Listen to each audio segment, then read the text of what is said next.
Hello, good day mga boss. Ulit ng DIY Kurips. So, matagal tayong walang video. So, gawa lang tayo ng short video ngayon. So, isa to sa mga madalas ko na babasa dun sa comment section, no? Lagi akong tinatanong kung okay lang daw bang mag-tap sa brake light switch or dun sa wire ng brake light. So, hanggat maaari, no, umiwas kayo dun. Meron lang talaga mga instance na need talaga natin mag-tap dun kasi ayun lang talaga yung option natin. Pero kung accessory wire lang din naman yung kailangan natin, iwasan natin yung doon sa may brake light switch kasi manipis lang yung wire na yun, ano. So meron na ako papakita sa inyo mamaya kung bakit ko sinasabing iwasan nyo yun. Pero kung talagang doon sa mga time na hindi nyo talaga siya kayang iwasan, kasi yung mga accessory or yung mga install nyo is kailangan talagang itap doon sa brake light switch, gamit kayo palagi ng relay para at least safe yung wiring nyo, hindi masyadong bugbog yung brake light switch na wire, at saka hindi kayo rewire ng rewire. So hindi na natin papatagalin to, no? Simulan na natin.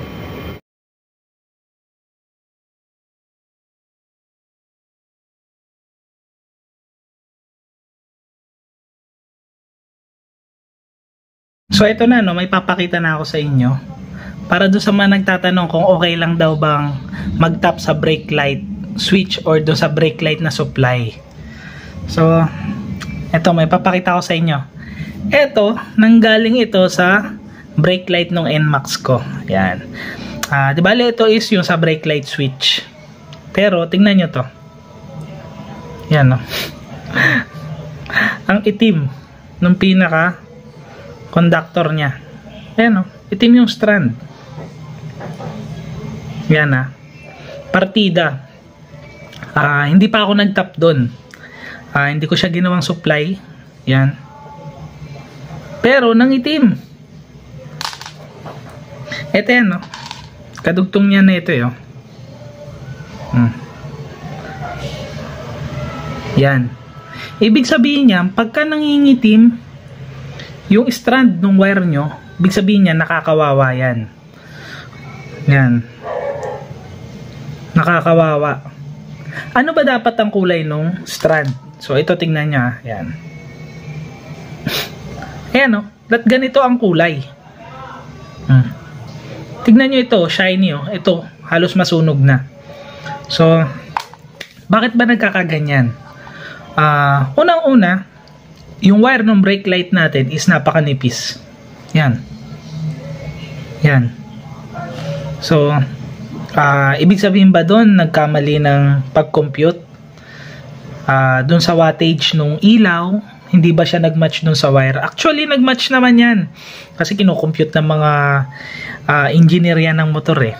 So alam nila kung gaano kakapal yung wire na gagamitin, ilang watts ba yung ilaw na pwede mong gamitin pagka ganitong wire yung gagamitin mo. Alam naman nila yan.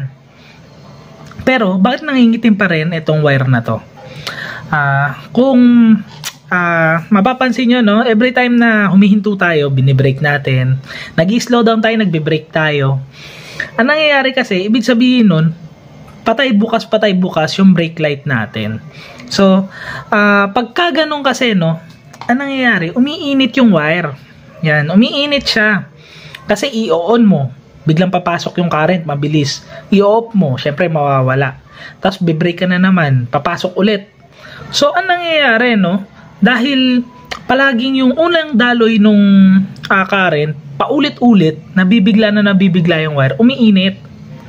Yan, no. Kaya para siyang natutusta. Compare dito sa kabilang end, oh. Yan. Tapos, kung nagpaplano pa kayo mag-install ng mini driving light na ang gagamitin yung source is etong brake light, kasi isa to sa mga pinaka-accessible na wire, eh. Nakalawit tong wire na to. So, alam nyo na, dun pa lang sa brake light mismo, nakakawawa na siya. Tapos, magtatap pa kayo ng pang MDL.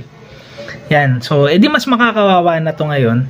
Lalo na pagka binuksan nyo na yung MDL nyo, tuloy-tuloy yung current nun. So, hinihigupan niya na to ng current. Tapos, meron pa yung biglang madadagdagan yung current na dadaan dito kasi magbe-brake kayo. Tapos, mamamatay. Be-brake, mamamatay.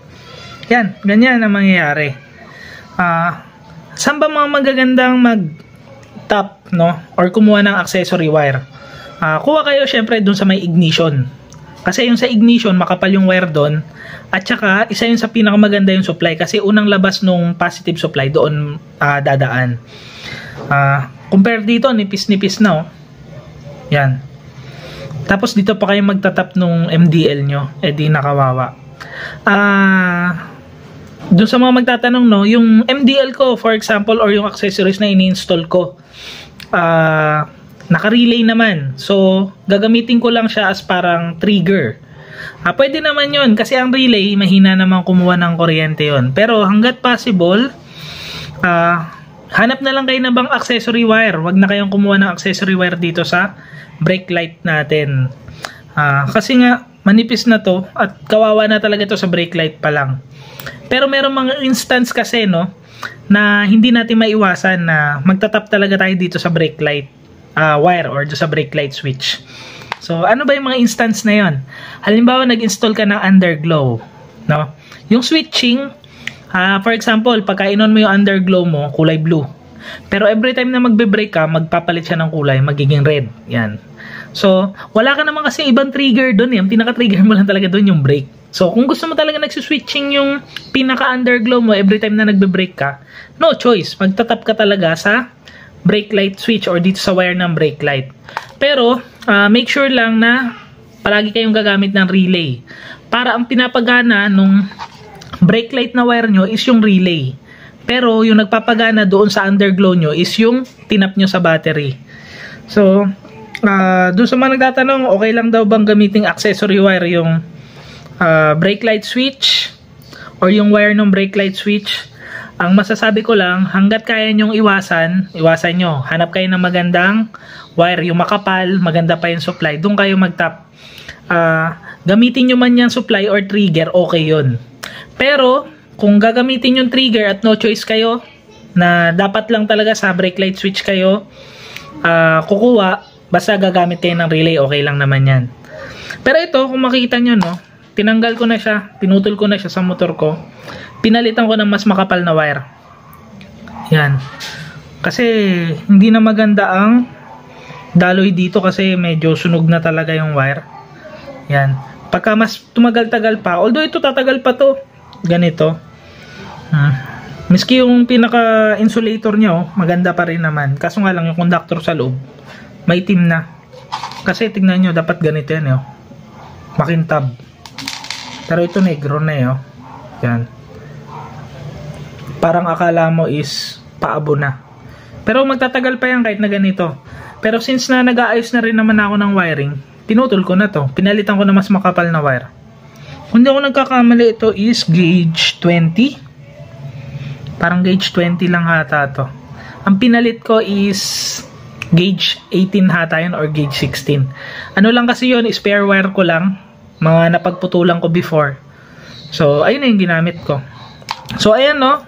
Doon sa mga nagtatanong, kung okay lang daw ba magtap sa brake light switch, okay lang naman kung as trigger, pero kung as power source, hindi. So, doon sa mga magtatanong, paanong as trigger or as power source? Meron rin akong separate video niyan. Panoorin nyo na lang kung anong pinagkaiba nung accessory wire as trigger at saka yung accessory wire as power source. Panoorin nyo na lang. So, sana nakatulong tong video na to, no? Para doon sa mga paulit-ulit na nagtatanong. So, ingat kayong lahat. Ride safe. God bless.